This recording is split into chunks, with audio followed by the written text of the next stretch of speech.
네, 팀장님과 대화 나눠보겠습니다. 지금 들으신 것처럼 A 경장은 이제 구속 전 피의자 신문이 오늘 예정이 되어 있고요. 어떻게 결과가 나올지 함께 기다려봐야겠습니다. 자, 팀장님과는 이 해당 경장이 도대체 왜 이렇게 일을 처리했을까? 이 부분을 좀 짚어보겠습니다. 실종자와 통화를 했다면서 거짓말을 했고요. 그리고 프로파일링 시스템에서 기록까지 삭제하는데 심지어 여기에 제대로 확인도 하지 않고 사망이라고 입력을 했단 말입니다. 어떻게 이해하겠습니까? 확인을 해봐야 될 것 같은데 알다시피 실종자 프로파일링 시스템이라는 것이 담당자가 거기에 접수를 할 때 신고 접수를 받고 또 이거를 종결할 때도 본인이 종결할 수가 임의로 할 수 있는 거예요. 그런데 이 사건이 많아지면 담당자 입장에서는 수사를 해야 되는데도 불구하고 이걸 안 했다는 얘기인데 문제는 뭐냐면 업무가 이제 과다한 것이죠. 왜냐하면 알다시피 1년에 7만 건 정도의 실종수가 오기 때문에 일일이 다 확인할 수 없기 때문에 그리고 중요한 거는 실제로 7만 건이 온다 하더라도 자체적으로 귀가를 하거든요. 그중에 0.3%, 0.1% 정도만 수사할 사항이지 나머지는 시간이 지나면 오기 때문에 이 아마 부경장이라고 불리는데 이 담당 형사가 본인이 보기에도 평소에 보통 신고를 받았다 하더라도 들어오더라. 그러니까 내가 거짓으로 이 입력을 하고 해제를 한다 하더라도 문제가 없겠다. 이런 마음으로 했기 때문에 업무 과다도 있지만 본인이 좀 아니한 생각, 사명감이 없는 거죠. 그러다 보니까 이런 불상사가 발견하고 난리가 난 것인데 어찌됐든 담당 입장에서는 책임감 갖고 사명감으로 해야 되는데도 불구하고 괜찮겠지 하는 마음으로 혼자서 이게 중요한 거는 또 하나는 실제적으로 이거를 지휘 감독할 수가 없는 거예요. 그 시스템에 들어가게 되면 본인이 입력을 하고 본인이 삭제를 가능하기 때문에 허위를 했기 때문에 이거를 누가 감독할 수 없었다. 이렇게 보시면 될 것 같습니다.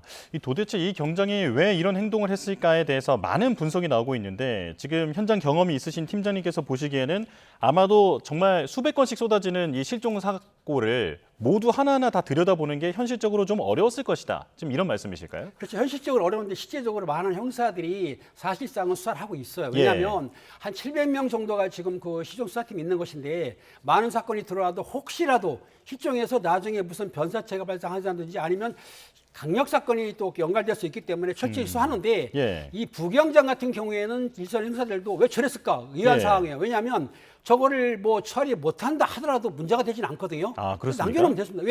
왜냐하면 그 사람이 언제 실종자가 한 달 후에 1년 후에 들어올 수도 있고 발견될 수 있기 때문에 만약 연락이 안 되면 연락이 안 되는 상황으로 기록하면 되는 것인데 아마 사건을 빨리빨리 떼려고 쉽게 얘기해서 그 자기가 갖고 있는 사건을 많이 축소시키려고 그런 마음을 한 거 아닌가 그런 생각이 드는 것이죠. 그런데 사망을 왜 입력을 했을까 이 부분이 좀 궁금하거든요. 이게 일이 좀 많아서 그렇다 하더라도 그렇게까지 할 필요가 있었는가? 이게 두 가지로 보면은 실제적으로 접수를 받고 통화를 한 뒤에 해제를 하게 되면은 기록에 남아 있습니다. 그러면 전 경찰관이 그 182로 해가지고 볼 수가 있어요. 그런데 사망이나 변사체로 신고하고 접수를 받아가지고 정리를 해버리면 그 기록 자체가 없어져 버려요. 볼 수가 없다. 그러니까 이거는 내가 전화를 통화를 해서 요거를 해제했다라는 게 보다는 사망이라든지 변사를 올리게 되면 기록 자체를 볼 수가 없으니 남들이 알아챌 수가 없다. 이런 마음으로 했다고 보여주는 거죠.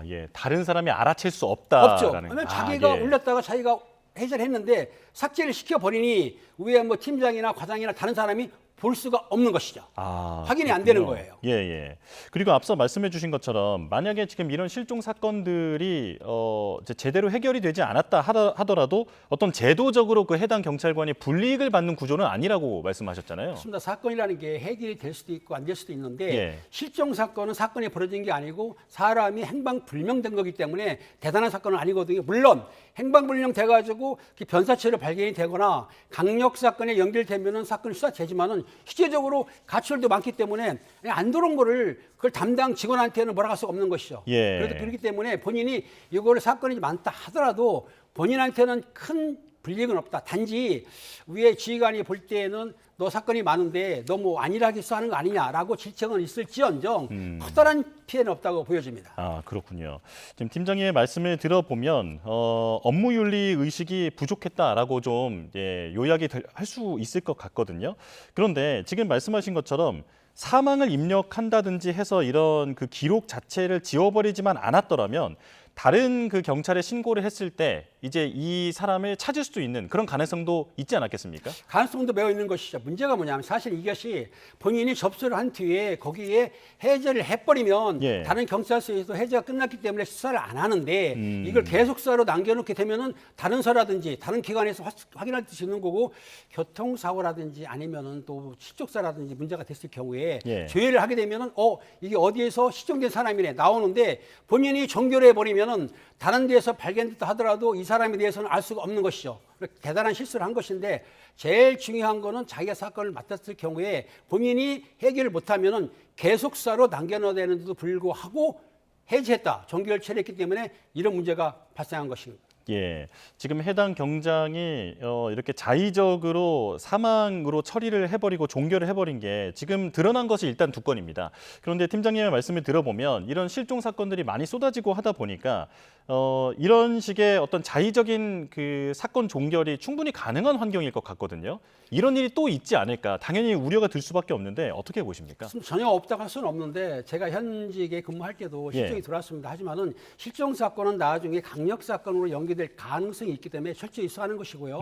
일선 형사들한테 내가 질의를 해봤더니 실제적으로 이번에 부경장처럼 그렇게 임의로 통화를 했다, 뭐 임의로 해지했다, 이거는 잊힐 수가 없는 일인데 아마 이 부경장이 인성의 문제이기 때문에 사실은 전체가 그런 건 아닙니다. 예. 대다수가 열심히 하고 있는데도 불구하고 이 부경장 같은 경우에는 본인이 책임을 회피하려고 한 것이기 때문에 진짜 시스템상의 문제가 있다고 한다면 실제적으로 위에서 팀장이나 과장이 결재를 못한다는 거, 요거를 본인이 해결한다 하더라도 그거를 알 수가 없는 거, 요거는 아마 경찰청에서 이런 문제는 아마 앞으로 좀 더 접근을 해가지고 좀 개선하지 않을까 생각이 듭니다. 예, 시스템상 보완할 점도 좀 더 구체적으로 짚어주신다면요? 그렇다면 본인이 접수를 한 다음에 통화를 했건 안 했건 본인 해제할 수는 있지 않습니까? 예. 그런데 팀장이나 과장이 본인이 해제할 때 의회의 지휘를 받게 되면 팀장이나 과장이 확인을 할 거 아닙니까? 그럼 본인이 심리적으로도 압박을 받고 거짓말을 하고 싶어도 할 수가 없는 것이죠. 그러니까 지금까지는 팀장이나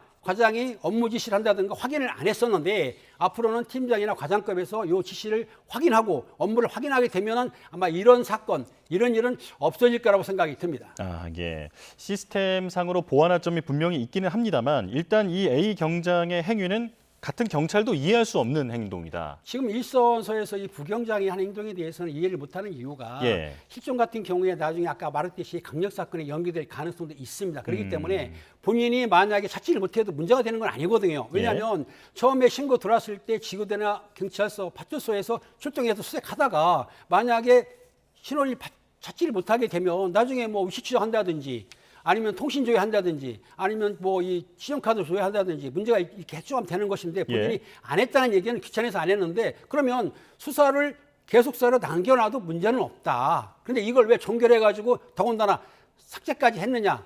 아까 처음에 말했듯이 사실상 실망권 중에서 거의 99. 몇 %는 자진에 들어오거나 발견이 되니까 이것도 그러겠지. 이 아니란 마음으로 본인이 괜찮겠지 해가지고 삭제한 것으로 보여지고 있는 것이죠. 예.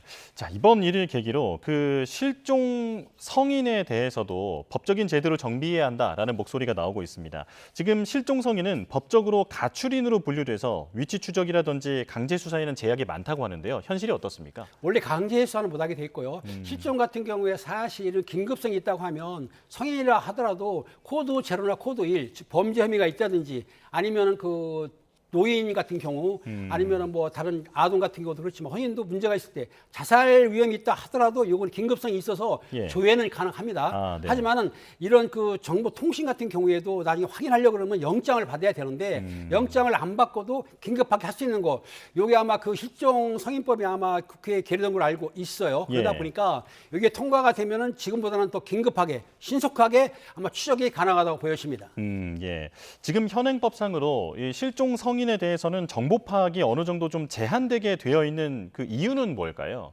왜냐하면 개인정보 때문에 실제적으로 알다시피 실종 신고를 한다 하더라도 실종 신고한 사람들이 채무자가 할 수도 있는 거고 다른 문제 아니면 가정폭력 문제 또 있을 수 있기 때문에 실제적으로 그걸 철저히 확인해야 되는데 아직까지는 쉽지가 않기 때문에 그걸 긴급히 한다 하더라도 영장주의가 있기 때문에 개인정보 때문에 아마 임의로 하지를 못하거든요. 하지만 지금 그 긴급하다 그러면 성인이라 하더라도 위치 추적은 가능합니다. 합니다. 예. 그렇기 때문에 실제적으로 이거를 법이 있으면 더 정확히 할 것인데 좀 약간 미진한 부분이 있기 때문에 그거를 보완하기 위해서 법을 통과시켜 주면은 예. 좀 더 긴급하게 신속하게 아마 소재 추적이 가능할 것 같습니다.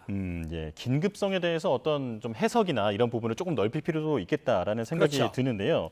자, 이런 일이 발생하자 전국 경찰청에서 실종 사건 전수 점검에 나섰습니다. 이게 어떻게 한다는 걸까요? 그러니까 이 전수조사라는 거는 전부 조사한다는 얘기인데 네. 그동안에 신고를 접수를 받았고 접수 받았는데 계속 수사하는 관계는 없지만은 그거를 해제하거나 종결한 사건에 대해서만큼은 이게 종결한 게 맞고 해제가 맞냐 확인하는 사항인데 이거 하기 위해서는 담당자도 대면 수사를 하겠지만은 그 신고했던 사람들 예. 전화 통화할 수 있고 또 실종자가 종결했으면 만날 수 있지 않습니까? 그러다 보니까 시간이 걸릴 거예요. 이게 수만 건이 되기 때문에 어떻든 간에 경찰청에서는 이걸 확인하기 위해서 종결된 사건에 대해서 실제적으로 신고한 사람 또 실종자 본인에 대해서 수사를 하게 되면 제 생각에도 몇 건 정도는 이렇게 종결한 게 나올 수도 있죠. 예, 그렇군요. 그러니까 종결이 그 보고된 내용과 실제가 일치하는지를 하나하나 다 따져볼 그렇죠. 것이다. 일일이 따져봐야 되는데 그게 네. 쉽지는 않습니다. 왜냐하면 사람들이 우리가 통화를 하게 되면은 예. 가족들이나 실종자가 전화를 안 받는 경우도 있고 또 그리고 또 꺼려하는 경우가 있기 때문에 사실상 전수조사를 하려고 그러면 시간이 많이 필요하기 때문에 예. 아마 이게 쉽지는 않지만 경찰청에서는 철저하게 한다고 한다면 전수조사를 해가지고 실제적으로 종결한 부분, 해제한 부분이 확실하게 실종자를 찾은 다음에 한 것이냐, 요거를 들여다볼 것 같습니다. 네, 알겠습니다. 여기까지 설명 듣겠습니다. 김은배 전 서울경찰청 국제범죄수사팀장과 함께했습니다. 고맙습니다. 감사합니다.